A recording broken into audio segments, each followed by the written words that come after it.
அன்பு பெரியப்பாவுக்கு என்னுடைய மதுரை ராசஸ்டாலினா என்னுடைய ஒரு அன்பு வணக்கங்கள். உங்களை சந்திக்கிறதுக்கு எத்தனையோ மாதங்களாக நான் முயற்சி பண்ணேன். இன்றைக்கி தான் அந்த சந்தர்ப்பம் கிடைச்சி ரொம்ப சந்தோஷம். அதில் வந்து நீங்கள் எங்களுக்கு துருசு பஸ்பம்ன்றதை வந்து எங்களுடைய முப்புரசவாத குழுவுக்கு அந்த விளக்கத்தை எங்களுக்கு செய்முறை விளக்கத்தை கொடுத்தீங்கன்னா ரொம்ப சந்தோஷமாக இருக்கும். பல பேர் பயனடைவாங்க. துருசு பஸ்பம் முறையை தெளிவாக சொல்லுங்கள்.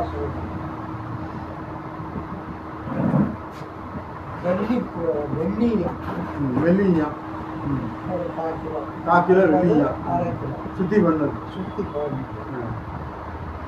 அதை என்ன செய்யணும், நம்ம அண்டை சுண்ணா அந்த கோழி முட்டை அண்டை சுண்ணா சிட்டண்ட சுண்ணா அதை போட்டு வறுக்கணும். வறுக்க வெள்ளியே வெட்டியாக அதை எடுத்து எலுமிச்சம்பழம் சாத்தால அரைச்சி ஒரு சின்ன சின்ன வில்லையா கொட்டி காய வச்சு சீலனம் பண்ணி ஒரு 6-7 நாட்கள் போடணும். சின்ன படமாக போட்டால் போதும். அதாவது உலோகங்களுக்கு பூரா எவ்வளவுக்கு எவ்வளவு சீக்கிரம் கொஞ்சமாக விராட்டியை வச்சு ஆரம்பத்தில் படம் போட்டு இருக்கிறாங்க. நல்ல கருப்படிக்காம நல்லா அடுத்த படத்தில் பார்த்துக்கலாம்.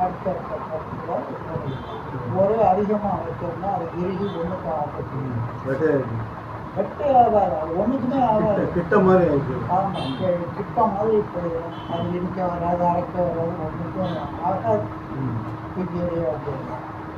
அந்த மாதிரி ஆகாமல் இதை வீட்டில் சாப்பாடு அரைச்சி சின்ன சின்ன விளையாட்டு வச்சு அதில் சீலை பண்ணி ஒரு 6-7 நாட்கள் படம் போட்டு எடுத்து திரும்ப எலுமிச்சம்பழம் சொல்லி மறுபடியும் அரைக்கணும். அரைச்சி திரும்ப அதே மாதிரி 6-7 படம் போடும்போது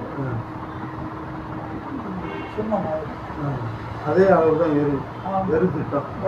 பெருசாக ஒன்றும் வாங்கி அதே அளவு தான் சின்ன மாதிரி இன்னும் 4 படத்தில் சின்ன அது தனியாக துளசி கூடிய மட்டும் கட்டிகளை ஒரு 50 கிராம் ஒரே கட்டியாக இருக்குது. கட்டி ஒரு 4 கட்டி எடுத்து மருந்து செய்யும்போது கொஞ்சம் அதிகமாக செஞ்சது நல்லது. மருந்து செய்யும்போது கொஞ்சம் அதிகமாக செஞ்சுட்டா நமக்கு நல்லது. காரணம் என்னன்னா அடிக்கடி செஞ்சுக்கிட்டு இருக்க முடியாது, மெனக்கிட முடியாது. அதனால கொஞ்சம் அதிகமாக செஞ்சு வச்சுக்கிட்டோம்னா அது நமக்கு உபயோகமாக. இந்த மாதிரி மருந்தல்னா நாளாக வீரியம் கொடுக்கும். வீரியமே கொடுக்கும். அப்படி இருக்கும்போது அது அதிகமாக செஞ்சு வச்சுக்கிறது நல்லது. இது மாதிரி இருந்தால் ஒரு 200 கிராம் அல்லது 250 கிராம் துருசு கட்டி 2-3 கட்டியாக எடுத்து வச்சுக்கலாம்.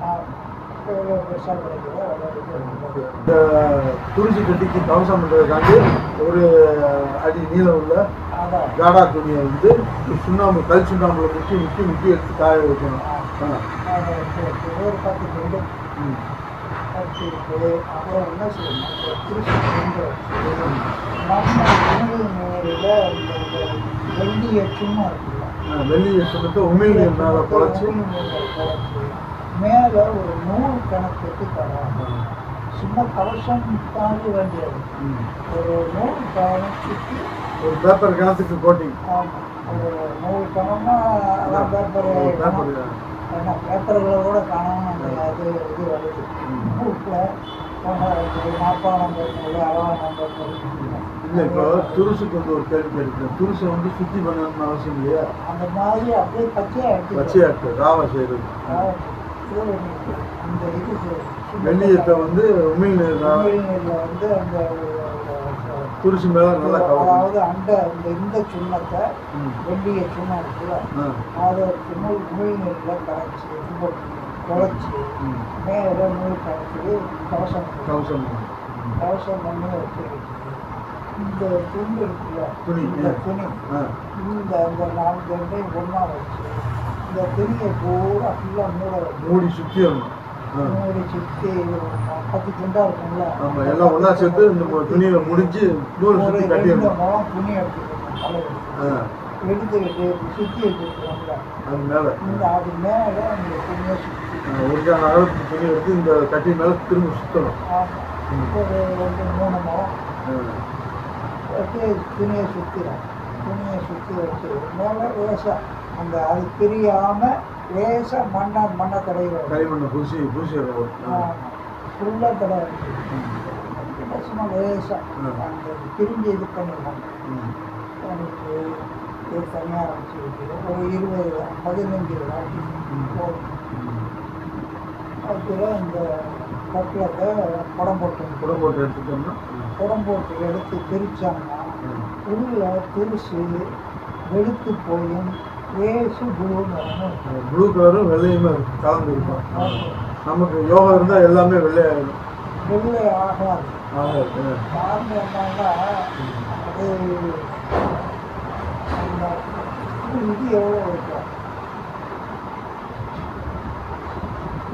வெராட்டி 15 வெரைட்டி வைக்கலாம்.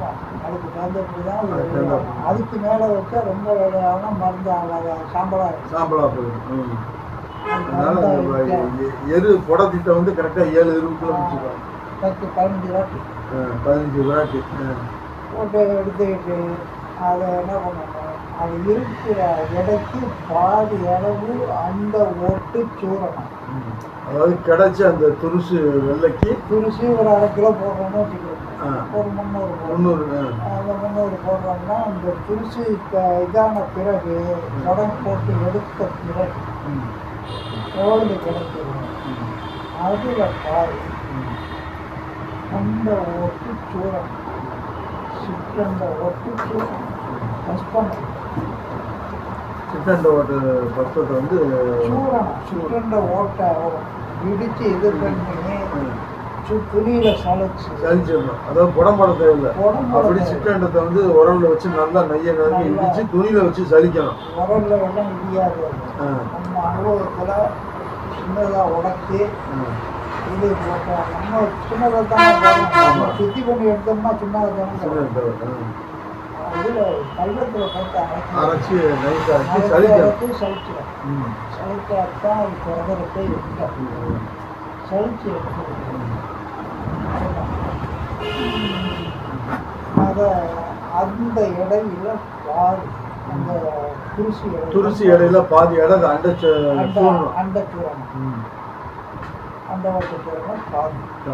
பாதி இருக்கிறது.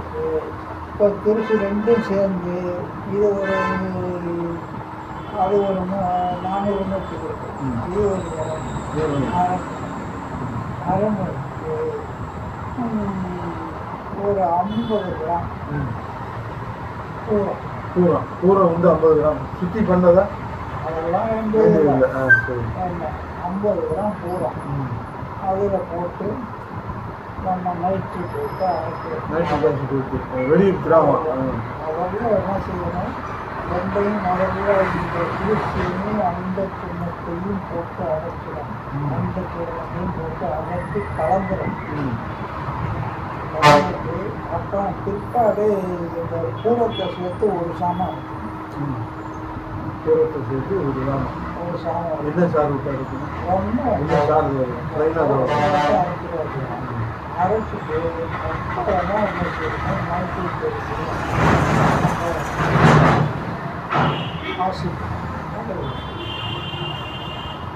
அரைக்கணும். நைட்டு காசு கொஞ்சம் கொஞ்சமாக விட்டு நைட்டு காசு இதெல்லாம் சேர்த்து ஒரு சாமான் அரைச்சிடணும். மொத்தத்தில் 3 சாமான் அரைக்க முடியும். அரைச்சி புல்லை கட்டி பேசி கீழே கட்டி காய வைக்கணும். காய வைக்கணும்னா காய்ச்சணும். ஒரு 10 நாளைக்குள்ள காய்ச்சிடும். நல்லா அலற காயணும். ஆமாம், நல்லா காயணும். காய்ஞ்ச பிறகு அதை எடுத்து ஒரு ஓட்டு வச்சு சீனகம் பண்ணி ஒரு 70-80 கிராம் கீழே 35 மேலே 35 கூடலாம் ஆகும். போட்டு படம் வச்சு சிமெண்ட் கலர் வேணும்.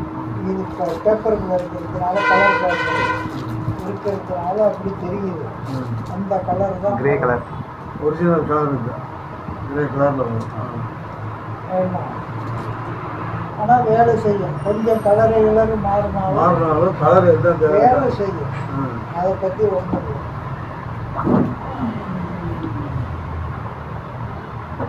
அந்த மாதிரி இது இருக்கும்போது வந்து மருந்து முடிஞ்சிருக்கு, நம்ம அரசு முடிச்சிடலாம். சரி, இது என்னென்ன நோய்களுக்கு நம்ம கொடுக்கலாம்? இது எப்படின்னா ரொம்ப சிம்பிளான நோய்களுக்கு நம்ம செய்வோம். ஆனால் நம்ம சித்த மருத்துவத்தில் அந்த பெரிய மருந்தை கொடுத்து தான் ஜவுரியம் பண்ண முடியும். உதாரணமாக காதில் சீடு வருது, காதில் சீல் வெடிக்கிறதுக்கு 5 நாள் சீடு மட்டும் போடும். தண்ணி வடிகிறோம், அந்த தண்ணி வடிகிறது இறைச்சல் வரும், இறைச்சல் அனுமானம் இதில் கொடுக்கணும். சும்மா கேப்சூலில் போட்டு கொடுக்க அனுபவம் எத்தனை மில்லிகிராம்? சும்மா ஒரு பருப்படை மூக்குப்பொடி அளவு. ஆமாம், ஒரு பருப்படை.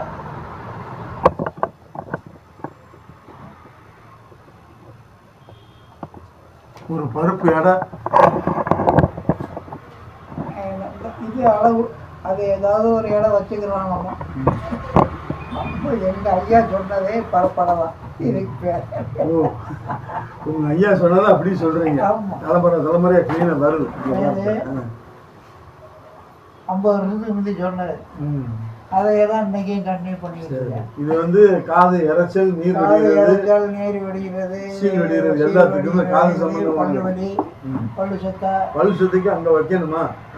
பல்லு சொத்தைக்கு உள்ள சாப்பிட்றதா? உள்ள சாப்பிட்றது பல்லு சொத்தையெல்லாம் நின்று போயிடும்.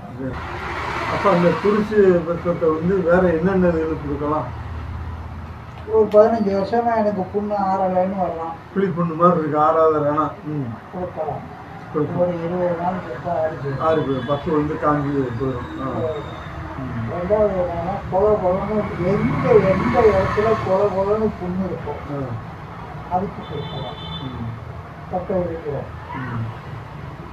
இத்தனை நாளுலாம் நம்ம கணக்கு பண்ண வேண்டியது. சில பேருக்கு சுகர் புண்ணுன்னு ஒன்று ஆறாமல் புளி புண்ணாவே அது கொடுக்க அந்த புண்ணு மூடி நல்லா காஞ்சி ஆறிடும். கொடுக்கலாம். அவங்க கண்ட்ரோலாக இருக்கும். கண்ட்ரோல் இருக்கணும், அதுதான் ரொம்ப சுத்தரே கண்ட்ரோலாக இருக்கும். அதுக்குள்ள நீங்கள் என்ன வைத்தியம் பண்ணாலும் தெரியும். நீங்கள் அலோபதி பண்ணாலும் சரி தான், இல்லை இங்கே நம்ம சித்த மருத்துவத்தில் பண்ணாலும் சரி. அந்த கண்ட்ரோலில் வச்சுக்கிட்டு இதை கொடுத்தோம்னா ஒரு வாரத்தில் ஆரோக்கியம். என்ன அதுதான் தோல் நோய்களுக்கும் கொடுக்கலாம். ஆறாத புண்ணு, தோல் நோய், காது இறைச்சல், இதுக்கெல்லாம் கொடுக்கலாம். பல்வலி எல்லாத்துக்கும் இங்கே கொலை கொலன்னு அதாவது மென்மையான தசையில் உள்ள பெண்களுக்கு கொடுக்கலாம்னு இந்த ஆம்பிசியரின் இந்த இதில் எல்லாம் போட்டிருப்பான். அந்த கேப்சூல் இந்த லிட்ரேச்சர் எல்லாம் போட்டிருக்கோம். அதே மாதிரி எல்லா நோய்க்கும் கொடுக்கலாம். துரிசு ஒரு நல்ல மருந்த துரிசு புஷ்பத்தை பற்றி எங்களுக்கு முப்பு ரசவாத குழுவுக்கு நீங்கள் சொன்னதுக்கு ரொம்ப ரொம்ப சந்தோஷம். நன்றி.